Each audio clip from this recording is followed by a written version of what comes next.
তাদের তো আমাদের সকলেরই অপরিহার্য একটা জিনিস হলো মাউস। এক্ষেত্রে বর্তমান বাজারে মাউসের ক্ষেত্রে যদি আমরা ধরি, একটা নর্মাল মাউসের প্রাইস প্রায় 300 থেকে 500 টাকার মধ্যে। আপনি যদি একটা ডাবল ক্লিকের অর্থাৎ 2x ক্লিক যেটাকে বলি আমরা, এটা যদি একটা মাউস নিতে যান মার্কেটে 500 টাকার নিচে পাবেন না। কিন্তু সেক্ষেত্রে প্রবলেমটা কোথায়, আপনার ওই মাউসগুলোতে ব্রেডেড কেবল পাবেন না, এটা হলো পিভিসি অথবা প্লাস্টিক দিয়ে কভার করা কেবলটা। আর আমাদের এই মাউসটা হলো বেজেল ব্র্যান্ডের, আমার অথরাইজড ডিলার বেজেলের, বেজেল ব্র্যান্ডের G5। এটা হলো কেবলটা হলো আপনার ব্রেডেড কেবল।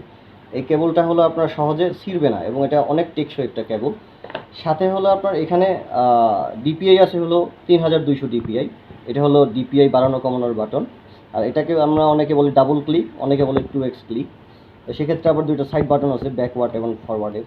কিন্তু আপনি যদি নর্মাল একটা মাউস 300, 350 অথবা 400, 500 টাকা দিয়েও কিনেন, সেক্ষেত্রে আপনি এখানে শুধু পাবেন হলো লেফট রাইট এবং হলো আপনার স্ক্রল বাটন আছে। আর হলো আপনার যাদের 2x ক্লিক আছে সেক্ষেত্রে তো শুধু বর্তমানে 2x ক্লিকগুলো A4 টেকেরই হয়, প্রাইস প্রায় 450 বা 500 টাকা। এখন আমরা, এটা হলো আমাদের গেমিং মাউস বলে, এটা এমন বিষয় না যে যারা গেম খেলে তারাই ইউজ করবে। আপনারা এখানে গ্রিপটাও দেখেন, আমাদের যে এই মাউসের গ্রিপটা, এটা খুব সুন্দর একটা গ্রিপ করা আছে, যাতে হ্যান্ডে হোল্ড করার জন্য খুব সুন্দর একটা গ্রিপ হয়।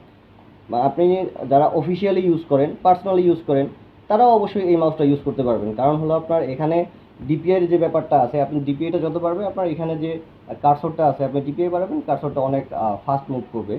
তো সেক্ষেত্রে আপনার প্রাইজিংয়ের ক্ষেত্রে যদি আসি, আপনি যদি এই মাউসটা, যদি আমাদের ব্র্যান্ডের মাউসটা যদি আপনি 7 ক্লিক সহ 600 টাকা দিয়ে পান, আর আপনি যদি শুধু 2x ক্লিক দিয়ে, যেটা হলো নর্মাল ওয়্যার দিয়ে আপনি 500 টাকা দিয়ে পান, তাহলে আমার মনে হয় যে আপনাদের এই মাউসটা আমাদের কাছে খুব রিজনেবল প্রাইস, মাত্র 600 টাকায় নিতে পারবে। আর এখানে আপনার লাইটিং এফেক্টসগুলো তো আছেই।